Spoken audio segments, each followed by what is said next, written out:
हुई भाजपा की टिफिन बैठक आयोजित। राजस्थान के पूर्व भाजपा प्रदेशाध्यक्ष अरुण चतुर्वेदी रहे मुख्य अतिथि। भाजपा कार्यालय नूंह में भाजपा की टिफिन बैठक का आयोजन हुआ, जिसमें मुख्य अतिथि राजस्थान के पूर्व भाजपा प्रदेशाध्यक्ष व पूर्व मंत्री अरुण चतुर्वेदी रहे तथा बैठक की अध्यक्षता प्रदेश मंत्री व जिला प्रभारी समय सिंह भाटी ने की। मुख्य अतिथि रहे अरुण चतुर्वेदी व अन्य भाजपा नेताओं ने जिला भाजपा के सभी पदाधिकारियों के साथ भोजन किया तथा भारतीय जनता पार्टी व यशस्वी प्रधानमंत्री नरेंद्र मोदी के 9 वर्ष के सफल कार्यकाल पर विस्तार पूर्वक चर्चा करते हुए पार्टी के 30 मई से 30 जून तक चलने वाले आगामी कार्यक्रमों पर भी चर्चा की।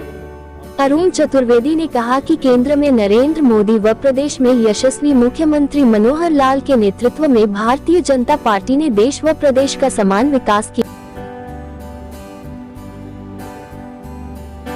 नरेंद्र मोदी जी की सरकार को 9 साल पूरे हुए हैं और भारतीय जनता पार्टी ने देश भर में तय किया है कि इस पूरे 9 साल के काम को लेकर के 30 मई से 30 जून तक महाजनसंपर्क अभियान का किया। जनसंपर्क अभियान के तहत हम इन 9 साल के सरकार के कामों को लेकर के आम जन तक जाएंगे और उसमें मोटे तौर पर चाहे वो पार्टी के कार्यक्रम अलग अलग स्तर के होंगे, जिसमें उसमें एक टिफिन बैठक जिसमें पार्टी के सभी वरिष्ठ कार्यकर्ता बैठने का कार्यक्रम होगा, बुद्धिजीवियों का सम्मेलन, किसानों का सम्मेलन, व्यापारियों का सम्मेलन, पार्टी के वरिष्ठ कार्यकर्ताओं को पुराने कार्यकर्ताओं के साथ सम्मेलन, ऐसे एक अलग अलग कार्यक्रमों का फिर 20 से 30 जून तक एक घर घर जाकर के महासंपर्क का अभियान, जिसमें केंद्र के 9 सरकारों के बारे में जानकारी भी घरों पर देना, एक मिस कॉल के माध्यम से प्रत्येक घर से मिस कॉल कराना और तीसरा एक स्टिकर इन 9 सालों को लेकर के पार्टी ने तैयार किया है तो प्रत्येक घर पर स्टिकर को लगाने का कार्यक्रम। इस बीच में 3 बड़े कार्यक्रम होंगे।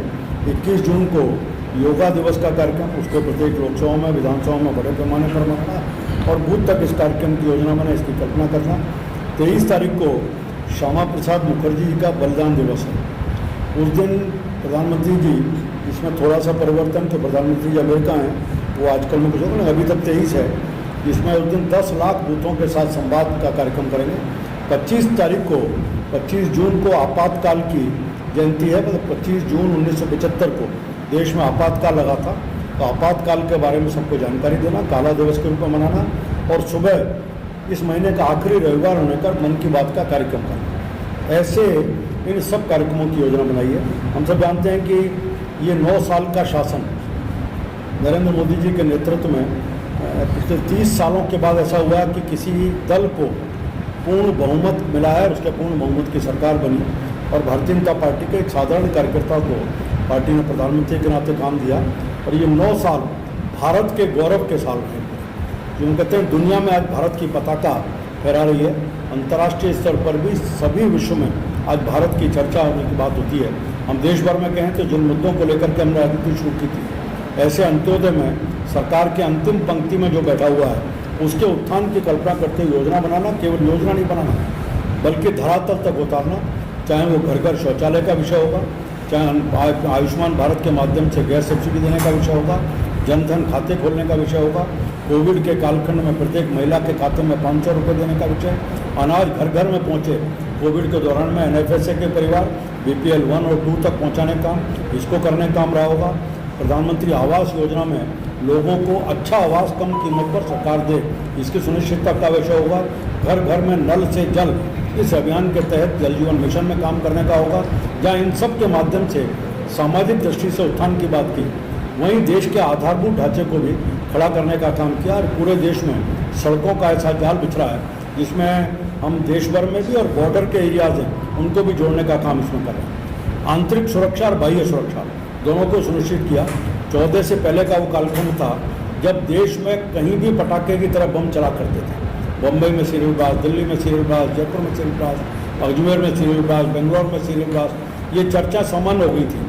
लेकिन इन 9 साल में देखें तो कहीं एक भी इस प्रकार की घटना सुनाई नहीं देती, क्योंकि भारत की सरकार ने नरेंद्र मोदी जी के नेतृत्व में कहा अब कानून अपना काम करेगा, वो ना जाति देखेगा ना रंग देखेगा, जिसने भी कानून को तोड़ने का काम किया उस व्यक्ति के ऊपर कार्रवाई होगी, उसका असर भी हम देखें। अंतर्राष्ट्रीय स्तर पर देखें तो बाह्य सुरक्षा के नाते ये पाकिस्तान और चीन बार बार कहीं ना कहीं उछल कूद किया करते थे और इन 9 सालों के अंदर में पाकिस्तान में 2-3 बार प्रयास किया हमने सर्जिकल स्ट्राइक के माध्यम से घर में घुस करके उसको मारने का काम किया, एयर स्ट्राइक करके उसको वहीं उसको करारा देने का काम किया। चीन को चाहे डोकलाम होगा, लद्दाख होगा, अरुणाचल प्रदेश होगा, चीन को अपनी धरती पर पहुंचाने का काम भारत की सरकार ने इस दौर में करने का काम किया। इन 9 सालों के विषय को पार्टी लेकर के जाए। हमें याद होगा कि 14 से पहले भ्रष्टाचार एक बहुत बड़ा मुद्दा था और भ्रष्टाचार को लेकर के 4 से 14 मनमोहन सिंह जी की सरकार थी। रोजाना नए नए घोटाले उजागर होते थे, कई मंत्री तिहाड़ में पहुँच चुके थे और कई बार चर्चा ही चलती थी, मजाक नहीं, कि शायद ऐसा नहीं हो कि किसी दिन तिहाड़ जेल में कैबिनेट की मीटिंग करनी पड़े। वो दौर था। 14 से लेकर के हम 23-22 में बैठे हैं, 23 में। इन 9 सालों में जीरो टॉलरेंस की नीति पर नरेंद्र मोदी जी ने कहा, जीरो टॉलरेंस की नीति पर चल रहे हैं। जिस देश में एक प्रधानमंत्री कहता था जब हम दिल्ली से 100 पैसे भेजते हैं तो 15 पैसे पहुँचते हैं, अब पूरा का पूरा पैसा पहुँच रहा है। चाहे किसान सम्मान निधि होगी 6000 तो बटन दबते पूरा पैसा पहुँचता है, चाहे किसानों को, महिलाओं को पैसे देने का विषय को पूरा पहुंच रहा है, पेंशन का पूरा पहुंच रहा है। इस डीबीटी के माध्यम से हमने भ्रष्टाचार को भी निरंतर किया, तुरंत डिलीवरी की, पूरी डिलीवरी की, इस सब को सुनिश्चित करने का काम किया है। इसलिए पार्टी का कार्यकर्ता इन सबको लेकर के जाए, आम आदमी से जोड़ने का काम करे, लाभार्थियों से संपर्क करे, केंद्र सरकार की योजनाओं का लाभ उसको मिले। इसके नाते पार्टी ने इस कार्यक्रम की योजना, अभी पार्टी ने केंद्र सरकार की योजनाएं वो पूरी नहीं हुई, लगातार चल रही है। उसकी मॉनिटरिंग का काम भी खुद प्रधानमंत्री के स्तर पर होता है और लगातार जो प्रगति है उस प्रगति को मॉनिटर भी करते हैं, उसको गति को देने का क्या सर एक ही बात की। तो पुराने सब कार्यकर्ता नए कार्यकर्ताओं में बैठ करके पार्टी के बारे में बात की, कोई उनके सुझाव हो तो उसको लेके इन सब अभियान को भी और पार्टी को मजबूत करने के लिए क्या कर सकते हैं। नरेंद्र मोदी जी के नेतृत्व में भारत सरकार के कामों को आम जन तक पहुँचाना, उसका लाभ जो मिला उसके अनुभव को जो अपना रखना और उन लोग को शेयर करने की बात भी करना। आने वाले समय में हम पार्टी को प्रत्येक बूथ पर अजेय कैसे बना सकते हैं, इसके नाते कोई सुझाव हो तो उसको लेंगे।